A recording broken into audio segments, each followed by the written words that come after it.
খুশি হবেন নি? এটা কইলে তো খুশি হবেন নাকি খুশি হবেন না?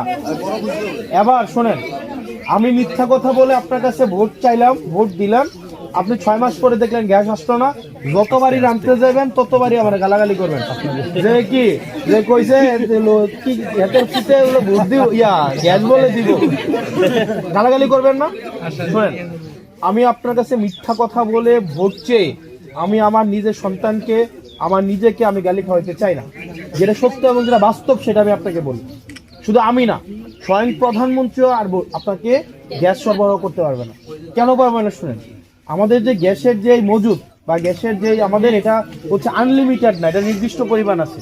গ্যাস দিয়ে দুইটা কাজ করে, এটা আপনাদের জানা উচিত। কেউ যদি এসে বলে সে মিথ্যা কথা বলবে। গ্যাস দিয়ে হচ্ছে সার বানায়, খেতে যে সার দেয় না ওই সার বানায়, আর গ্যাস দিয়ে হচ্ছে আপনার ইলেকট্রিসিটি বানায়, কারেন্ট বানায়। এখন গ্যাস দিয়ে এই দুইটা বানানো আমাদের বেশি দরকার। গ্যাস দিয়ে যদি আপনি রান্না করে শেষ করে ফেলেন, এটা আসলে সরকারের কোনো কামে লাগে না। এই কারণে সরকার দেখবেন গ্যাস, যাদের গ্যাস আছে তাদেরকেও পুরো গ্যাস দেয় না। খোঁজ নিয়ে দেখেন দেবিদ্দার গ্যাস পাই কিনা ঠিকভাবে নাই। তাইলে আমি যদি আপনাকে আজকে বলি যে আন্টি আমি আপনাদেরকে গ্যাস দিব এবং হচ্ছে আপনারা হচ্ছে আমাকে ভোট দেন, তারপর দেখবেন লাইন দিব, এটা মিথ্যা কথা বলা হবে। এটা আমি পারবো না।